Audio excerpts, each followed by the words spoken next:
High, এখন আমরা দেখব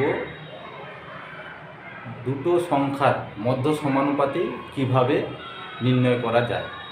কথার মানে ধরে নিলাম আমরা দুটো সংখ্যা, একটা হচ্ছে এ ও বি, এদের মধ্য সমানুপাতি বের করতে গেলে আমরা কীভাবে বের করতে পারবো? সংখ্যা দুটির গুণফলকে রুট করে দেব, রুট অর্থাৎ বর্গমূল। সংখ্যা দুটোর গুণফলের বর্গমূল যেটা পাবো সেটাই হচ্ছে সংখ্যা দুটোর মধ্য সমানুপাতি। ঠিক এখানে আমাদের একটা আছে 0.32 ও 0.02, এর মধ্য সমানুপাতি যদি বের করতে চাই তাহলে আমাকে কীভাবে বের করতে হবে? সংখ্যা দুটোর গুণফলের বর্গমূল, এর মানটাই হচ্ছে মধ্য সমানুপাতি। তাহলে কি 0.32 ইন্টু 0.02, এই বর্গমূলের মানটা বের করলেই আমার অ্যান্সার চলে আসবে।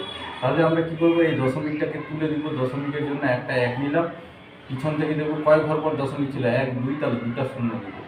ঠিক এখানেও আমরা এটাকে তুলে দিব, তাহলে কি একটা 1 নিব, 1 2, 2 ঘর পর দশমিক ছিল, দুটা 0 নিলাম। এবার কি করব? এখানে সামনে জিরোর কোনো দাম নেই, তাহলে 32 দুগুনি কত হচ্ছে? 64, আর নিচে হচ্ছে 100 ইন্টু 100।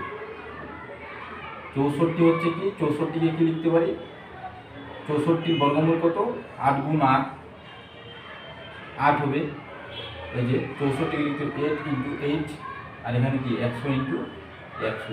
আমরা কি জানি রুটে ডবলে একজন বের হয়ে যাবে, তাহলে একটা দুটো 8-এর মধ্যে একটা 8 বের হবে, আর দুটো 100-র মধ্যে একটা 100 বের হয়ে যাবে।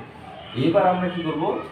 এটাকে নিচে যদি 1 থাকে আর যতগুলো শূন্য থাকবে কোনো অসুবিধা নেই, পিছন থেকে তত ঘর আমরা দশমিক বসিয়ে দেবো। এখানে সামনে কিছু নেই মানে কি 0 নিতেই পারি, ইচ্ছে মতো 0 নিতে পারি, কোনো ব্যাপার না। 0 0 0, তাহলে আমরা দেখলাম একটা দুটা 0 আছে, তো তাহলে 2 ঘর পর দশমিক হয়ে যায়, তাহলে এটা হয়ে গেল আমার কত?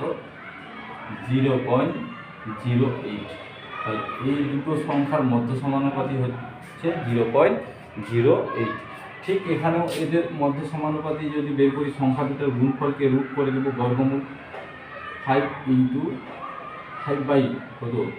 56 ইন্টু 7/10। 5 একে 5, 5 দুগুনি 10, তাহলে উপরে দাঁড়ালো কত? 7 একে 7, 7 8 56, তাহলে উপরে 1 বাই কত? 8 দুগুনি 16, 16 মানে কি 4 ইন্টু 4। 1-এর বর্গমূল কত হবে? 1ই হবে, আর 4ই হবে, দুটা 4-এর মধ্যে 4, 16-র বর্গমূল 4। তাহলে এটা তোমরা নিজে করে নেবে, দেখো কত অ্যান্সার আসে।